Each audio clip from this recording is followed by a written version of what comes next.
पोपट पोपट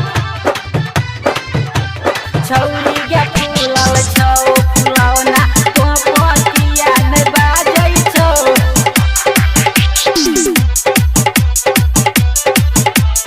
पोपटिया नै बाजै छौ छौरी गे फूलल छौ फुलौना छौरी गे फूलल छौ फुलौना पोपटिया नै बाजै छौ छौरी गे फूलल छौ फुलौना पोपटिया नै बाजै छौ हे छौरा सब आगे पाछे दबाबो कहियो नै किछो बाजै छौ छौरी गे फूलल छौ फुलौना पोपटिया नै बाजै छौ छौरा सब आगे पाछे दबाबो कहियो नै किछो बाजै छौ छौरा सब आगे पाछे दबाबो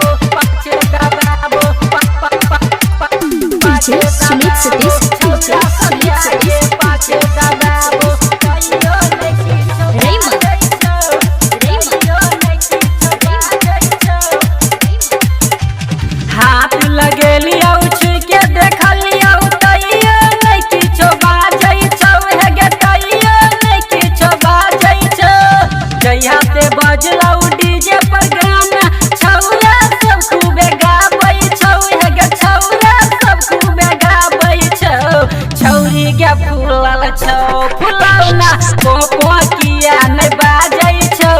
छौरी गे फूलल छौ फुलौना पोपटिया नै बाजै छौ गे फूलल छौ फुलौना पोपटिया नै बाजै छौ DJ Sumit Satish, DJ पोपटिया नै Sumit बाजै Satish, छौ पोपटिया नै बाजै छौ Raymond,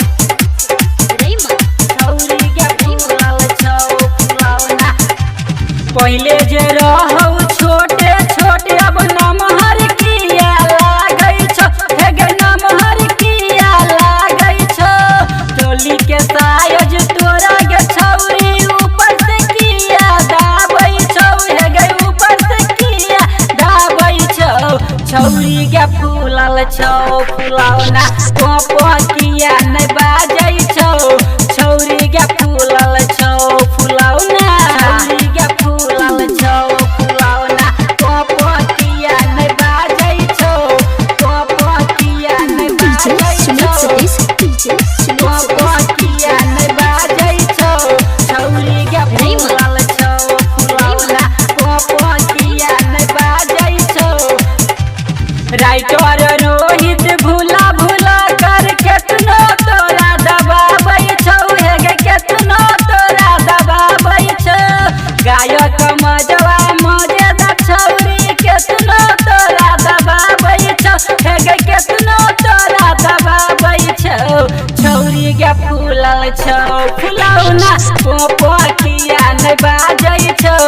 छौरी गे फूलल छौ फुलौना पोपटिया नै बाजै सब्सक्राइब छौ करें नैना म्यूजिक का यूट्यूब चैनल और देखिए अपनी पसंद के मैथिली भोजपुरी के धमाकेदार ऑडियो वीडियो। तो सब्सक्राइब करें व सामने दिए लाल बटन को जरूर दबाएं।